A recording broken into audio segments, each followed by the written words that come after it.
책이나 강의에서 복잡한 권리관계를 막 멋지게 해결해서 높은 수익률 올린 사례들 보면 자극적이고 막 엔돌핀 돌고 그랬습니다. 우리 다 돈 쓰려고가 아니라 돈 벌려고 배우지 않습니까? 그렇게 야심차게 공부를 시작했는데 누군가는 돈을 벌고 누군가는 책값과 강의비만 주구장창 쓰다가 입찰 한번 못 해보거나 부정적인 인식만 가지고 떠나더라고요. 왜 그럴까요? 오늘은 제가 배운 빠르게 돈을 벌 수 있는 효율적인 경매 공부 방법과 누구나 겪는 첫 입찰의 두려움을 넘어서는 방법에 대해 이야기해 보겠습니다. 영상 끝까지 보시면 여러분의 시간과 돈을 아끼실 수 있을 겁니다. 제가 드리고 싶은 말씀 첫 번째는 경매 공부는 고시 공부가 아니라는 겁니다. 실제로 온갖 어려운 용어나 사례들을 공부해도 사람들이 많이 입찰하는 물건은 다 비슷합니다. 그리고 거기에는 그렇게 많은 지식이 필요하지 않아요. 이런 게 보통 책이나 강의에서 기억에 남는 경매 물건 사례인데요. 하나 가져와 봤습니다. 엄청 복잡하죠? 막 경매에도 중복으로 2건이나 있고 임차인도 2분이나 계신 것 같아요. 인수받는 보증금도 있고 그리고 이런 건 대출도 안 나옵니다. 그런데 이게 실제로 보통 대다수의 경매 물건의 양상이고 많은 분들이 입찰하는 물건입니다. 굉장히 쉽죠? 조금만 배워보셨다면 이 정도 판단하는 게 얼마나 쉬운 건지 아실 겁니다. 걱정할 거 없고 낙찰받고 명도하면 끝입니다. 보통 이제 사람들이 경매라는 것에 관심을 갖게 되고 실제로 행동하기까지 어느 정도 패턴이 있는데요. 그 과정이 처음에는 와 이런 게 있네 하면서 경매를 알게 됩니다. 그래서 되게 괜찮은 것 같아서 책도 사고 검색도 해보면서 열심히 공부를 하게 되죠. 그러다 보면은 슬슬 감이 잡힙니다. 이제 어느 정도 보이거든요. 용어나 이런 것들. 근데 이제 조금은 알겠는데 아직 입찰할 정도는 아닌 것 같고 딱히 입찰한다는 게 현실적으로 와닿지도 않습니다. 그런데 마침 그동안 봐왔던 유튜버나 블로그 아니면 카페에서 강의를 개강한다는 소식을 듣습니다. 오, 이거 들어볼까? 이런 마음이 들죠. 사실 여기까지만 와도 대단한 게 보통 공부 좀 하다가 막 유튜브나 커뮤니티 이런 거 댓글들 보고 그러잖아요. 그러면은 내 길이 아닌가 이러면서 그냥 가버리십니다. 근데 이렇게 강의도 듣고 공부하다가 함정에 많이 빠지시는 게 공부할 때마다 잘 모르는 게 생기고 막 새로운 사례들이 자꾸 나오니까 실제로 입찰에 도전하기보다는 공부를 위한 공부를 계속하게 되는 거예요. 실제로 내가 관심 있는 건 아파트나 빌라인데 하다 보면 뭐 상가, 토지, 지분 경매, 뭐 공매 이런 것까지 이론적으로 섭렵하게 됩니다. 공부를 하는 게 뭔가 노력하고 있다는 느낌도 들고 부자가 되어가고 있는 것 같으니까 재미가 있거든요. 실제로 달라지는 건 없는데 그러다가 어느 순간부터는 입찰을 해야 되는 시점이 옵니다. 두근거리는 마음으로 첫 입찰을 해봅니다. 보통은 패찰하죠. 초보자가 입찰하는 물건은 다 비슷합니다. 누가 와도 쉬우니까요. 그리고 사실 이때는 혹시 낙찰되지 않을까? 그게 더 무섭습니다. 근데 이게 막 20, 30명씩 입찰하는데 최고가 매수인 입찰가 보니까 저럴 거면 여기 왜 왔지 싶습니다. 그냥 그 동네 부동산 가지. 힘들게 연차 내고 아침부터 준비해서 법원 갔는데 얻은 게 없습니다. 그리고 흥미가 점점 떨어지거나 경매 반대파가 됩니다. 사실 제가 딱 그랬거든요. 이것저것 책도 사서 보고 강의도 들은 뒤에 용기를 갖고 엄청 떨리는 마음으로 처음으로 입찰했는데 입찰자 수가 25명이었고 제가 산정한 입찰가는 턱도 없었습니다. 근데 저는 여기서 좀 오기가 생기더라고요.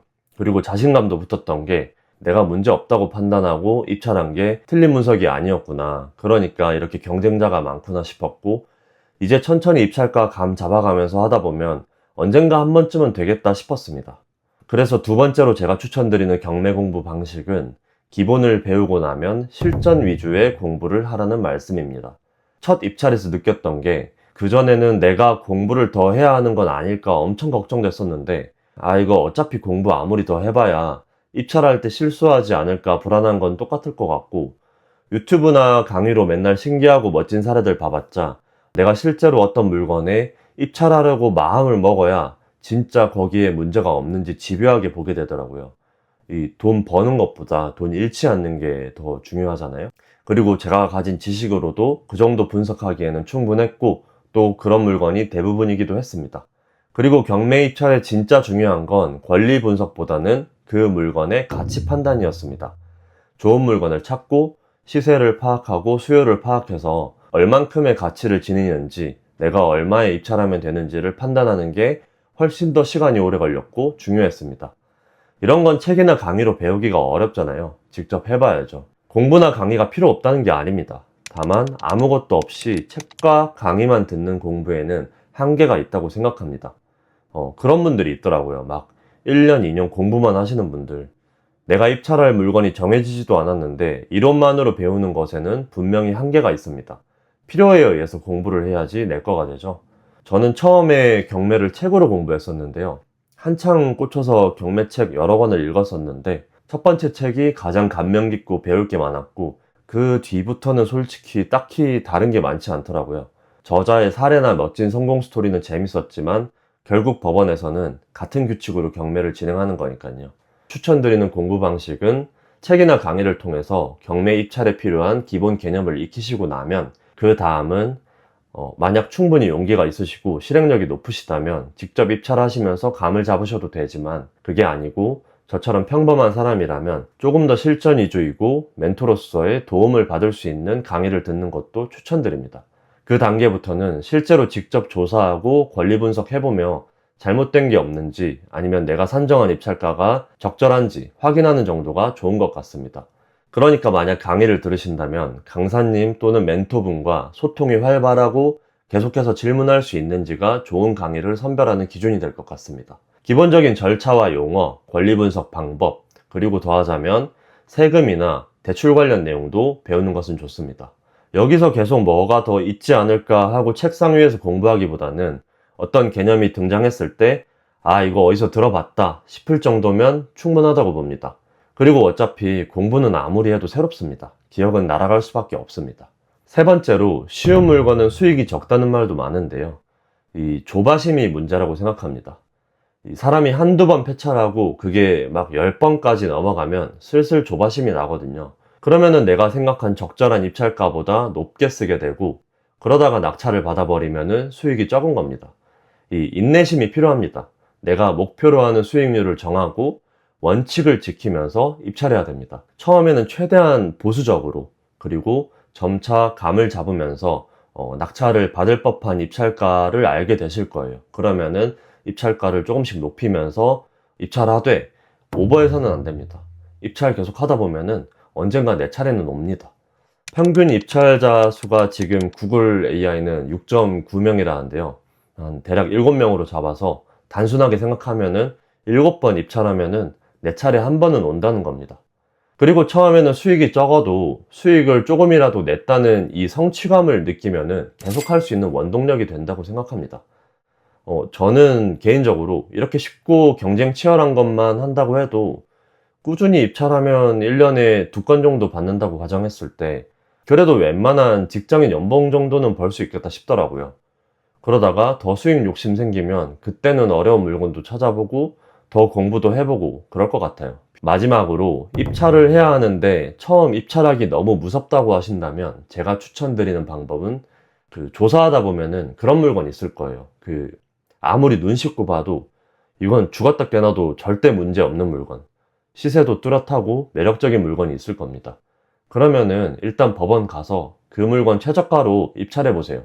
낙찰되면 땡큐고 안 되면은 그냥 보증금 돌려받고 오시면 됩니다. 근데 그 과정에서 법원의 분위기도 볼 수 있고 입찰자 수도 파악하고 경매에 진행되는 절차를 처음부터 끝까지 볼 수 있습니다.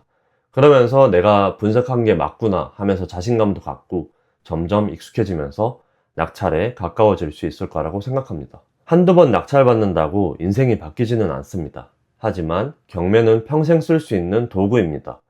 폐차를 많이 할 수도 있고 멘탈이 많이 흔들릴 수도 있습니다. 저도 그랬거든요.